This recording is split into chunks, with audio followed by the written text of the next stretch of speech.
नमस्कार दोस्तों, एसएससी दिप में आपका स्वागत है। जीके जीएस सामान्य ज्ञान के प्रैक्टिस सेट 14 करने वाले हैं, जिसमें जीके जीएस के 25 इंपॉर्टेंट प्रश्न लेके आए हैं। ये सारे इंपॉर्टेंट प्रश्न आपके एसएससी सीजीएल में पूछे गए 2024 के प्रश्न हैं। यदि आप एसएससी, रेलवे या अन्य कोई स्टेट एग्जाम की तैयारी कर रहे हैं तो इसमें काफ़ी इंपॉर्टेंट है ये। इसका अधिक से अधिक प्रैक्टिस जरूर कीजिएगा। चैनल पे नए आए हैं तो प्लीज़ चैनल को सब्सक्राइब कर लीजिए, बेल आइकन को ऑल सेट पे जरूर डाल दीजिएगा। अब आते हैं सीधा प्रश्न पे। प्रश्न है आपका, भारत के बाद निम्नलिखित में से किस देश में सबसे अधिक हिंदू आबादी है?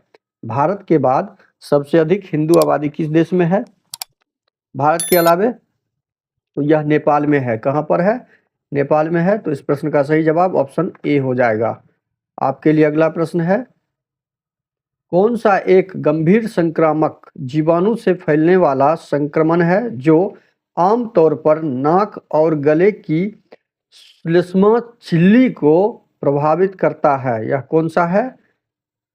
यह आपका है थिपथीरिया। तो इस प्रश्न का सही जवाब हो जाएगा आपका ऑप्शन बी। आपके लिए अगला प्रश्न है, निम्नलिखित में से कौन सा जानवर चोल राजवंश का प्रतीक था? चोल राजवंश का प्रतीक कौन सा जानवर था? चोल राजवंश का प्रतीक आपका बाघ था। तो इस प्रश्न का सही जवाब क्या हो जाएगा? ऑप्शन डी, बाघ। अगला प्रश्न है आपका, निम्नलिखित में से कौन सी प्रायद्वीपीय नदी अरब सागर में गिरती है? कौन सी प्रायद्वीपीय नदी अरब सागर में गिरती है? साबरमती नदी, जो अरब सागर में गिरती है। इस प्रश्न का सही जवाब हो जाएगा ऑप्शन बी। आपके लिए अगला प्रश्न, एनडीपी निकालने के लिए जीडीपी में से क्या घटाया जाता है? जीडीपी में से मूल्य ह्रास घटाया जाता है। तो इस प्रश्न का सही जवाब हो जाएगा आपका ऑप्शन ए। आपके लिए अगला प्रश्न है, what was a significant negative environmental impact of the green revolution? Green revolution soil degradation, soil degradation हो जाएगा इसका सही जवाब। इस प्रश्न का सही जवाब ऑप्शन ए। आपके लिए अगला प्रश्न है, राज्य के नीति निर्देशक तत्वों के निम्नलिखित में से किस अनुच्छेद में ग्राम पंचायतों के संगठन के बारे में उल्लेख है? तो यह किस में? अनुच्छेद 40 में उल्लेख है। तो इस प्रश्न का सही जवाब हो जाएगा ऑप्शन ए। आपके लिए अगला प्रश्न है, इंदिरा पीवी बोरा को किस भारतीय शास्त्रीय नृत्य में उनके योगदान के लिए वर्ष 2020 में पद्म श्री पुरस्कार से सम्मानित किया गया? कौन सा? सत्रिया को। तो इस प्रश्न सत्रिया के लिए, तो इस प्रश्न का सही जवाब आपका ऑप्शन सी हो जाएगा। आपके लिए अगला प्रश्न, भारत के राष्ट्रीय सतत कृषि मिशन NMSA के बारे में निम्नलिखित में से कौन सा कथन सही है? कौन सा कथन सही है? कथन पढ़िए, कृषि को अधिक उत्पादक बनाना, यह सही है। कृषि को अधिक सतत बनाना, यह भी सही है। जैविक खेती को बढ़ावा देना, तीनों का तीनों पॉइंट आपका सही है जो ऑप्शन सी में दिया हुआ है। तो इस प्रश्न का सही जवाब ऑप्शन सी हो जाएगा। आपके लिए अगला प्रश्न है, निम्नलिखित में से कौन खेलो इंडिया यूनिवर्सिटी गेम 2022 का शुभंकर था? कौन था शुभंकर खेलो इंडिया का? तो जीतू था, जीतू। इस प्रश्न का सही जवाब ऑप्शन बी आपका हो जाएगा। आपके लिए अगला प्रश्न है, 29 अक्टूबर 2020 को विज्ञान एवं प्रौद्योगिकी मंत्रालय ने सर्व पावर योजना का शुभारंभ किया। उस योजना का लक्ष्य क्या है? इस योजना का लक्ष्य विभिन्न एकेडमिक कार्यक्रमों और प्रयोगशालाओं में विज्ञान और प्रौद्योगिकी अनुसंधानार्थ वित्त पोषण में लैंगिक असमानता को न्यूनतम करना, यही इसका मुख्य लक्ष्य है। तो इस प्रश्न का सही जवाब ऑप्शन ए हो जाएगा।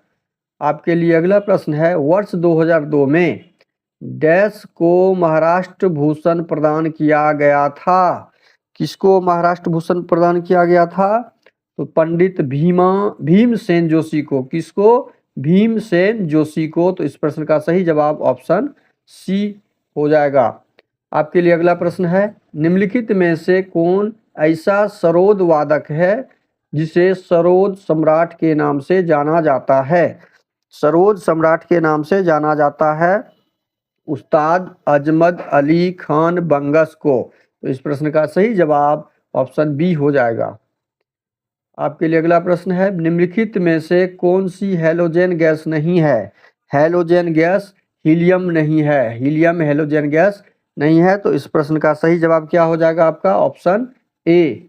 आपके लिए अगला प्रश्न है, निम्नलिखित में से कौन सा पोरीफेरा की श्रेणी से संबंधित नहीं है? संबंधित नहीं है, हाइड्रा पोरीफेरा से संबंधित नहीं है। तो इस प्रश्न का सही जवाब ऑप्शन डी हो जाएगा। आपके लिए अगला प्रश्न है, ग्लूकोज का रासायनिक सूत्र C6H12O6 है, इसको C2H12O6 ऐसे लिखा जाएगा। ग्लूकोज में कार्बन का भार प्रतिशत में कितना होता है? कार्बन का भार प्रतिशत में 40% होता है। कितना हो जाता है? 40%। तो इस प्रश्न का सही जवाब ऑप्शन बी होगा। आपके लिए अगला प्रश्न है, मुख्य चुनाव आयुक्त पद का कार्यकाल कितना होता है? मुख्य चुनाव आयुक्त का कार्यकाल 6 वर्ष या 65 वर्ष की आयु तक होता है। 6 वर्ष अधिकतम, या जिनका 65 वर्ष क्रॉस कर जाएगा उनको रिटायर कर दिया जाता है। तो इस प्रश्न का सही जवाब ऑप्शन सी हो जाएगा। आपके लिए अगला प्रश्न, 1927 में समता सैनिक दल की स्थापना निम्नलिखित में से किस व्यक्ति के द्वारा की गई थी? 1927 की कहानी है, यह भीमराव अंबेडकर के द्वारा की गई थी। तो इस प्रश्न का सही जवाब ऑप्शन ए हो जाएगा, भीमराव अंबेडकर। आपके लिए अगला प्रश्न, निम्नलिखित में से किस शासक ने उत्तरी भारत में विभिन्न स्थानों पर 5 खगोलीय वेधशालाएं बनाई? किन्होंने वेधशालाएं बनाई थी? यह बनाई थी सवाई जयसिंह द्वितीय ने। तो इस प्रश्न का सही जवाब ऑप्शन सी हो जाएगा। आपके लिए अगला प्रश्न है, फॉलोऑन निम्नलिखित में से किस क्रिकेट प्रारूप से संबंधित है? यह टेस्ट और एक दिवसीय मैचों में होता है? नहीं, केवल टेस्ट में, केवल टेस्ट क्रिकेट मैच के लिए यह संबंधित है। तो इस प्रश्न का सही जवाब ऑप्शन बी हो जाएगा। आपके लिए अगला प्रश्न, नवंबर 2022 में भारत सरकार GOI के स्वास्थ्य एवं परिवार कल्याण मंत्रालय ने प्रधानमंत्री टीबी मुक्त भारत अभियान के तहत शुरू की गई एक पहल निक्षय मित्र के लिए निम्नलिखित खिलाड़ियों में से किसे ब्रांड एम्बेसडर के रूप में नामित किया है? ब्रांड एम्बेसडर के रूप में किसे नामित किया गया है? तो दीपा मलिक को। किसे? दीपा मलिक को। तो इस प्रश्न का सही जवाब हो जाएगा ऑप्शन ए। आपके लिए अगला प्रश्न है, नवंबर 2022 में भारत सरकार के स्वास्थ्य एवं परिवार कल्याण, क्वेश्चन रिपीट हो गया। अगला प्रश्न, भारत के संविधान के किस अनुच्छेद में कहा गया है कि कानूनी मामलों पर राज्य सरकार को सलाह देना महाधिवक्ता का कर्तव्य होगा? किस संविधान के तहत कहा गया है? यह संविधान अनुच्छेद 165 के तहत कहा गया है। तो इस प्रश्न का सही जवाब ऑप्शन सी हो जाएगा। आपके लिए अगला प्रश्न, डीमेकस जो एक यूनानी राजदूत था, मौर्य राजा डैश के शासनकाल के दौरान भारत आया था? मौर्य राजा कौन था उस समय? बिंदुसार था। तो इस प्रश्न का सही जवाब ऑप्शन बी हो जाएगा, ऑप्शन बी। आपके लिए अगला प्रश्न, मध्य प्रदेश में निम्नलिखित में से कौन सा महोत्सव मनाया जाता है? मध्य प्रदेश में निम्नलिखित में से खजुराहो नृत्य महोत्सव मनाया जाता है। तो इस प्रश्न का सही जवाब ऑप्शन बी हो जाएगा। आपके लिए अगला प्रश्न है, महाबलेश्वर में महादेव के प्राचीन मंदिर में गाय की मूर्ति के मुख से निकलने वाली धारा किस नदी द्रोणी का स्रोत है? किस नदी द्रोणी का स्रोत है? यह कृष्णा नदी की द्रोणी का स्रोत है। तो इस प्रश्न का सही जवाब ऑप्शन डी हो जाएगा। वीडियो अच्छा लगे तो कमेंट और लाइक जरूर कर दीजिएगा। चैनल पे नए आए हैं तो प्लीज़ चैनल को सब्सक्राइब कर लीजिए, दोस्तों को अधिक से अधिक शेयर कर दीजिए और बेल आइकन को ऑल सेट पे डाल दीजिए ताकि नोटिफिकेशन आपके पास आ जाए। थैंक यू, धन्यवाद। जय हिंद, जय भारत।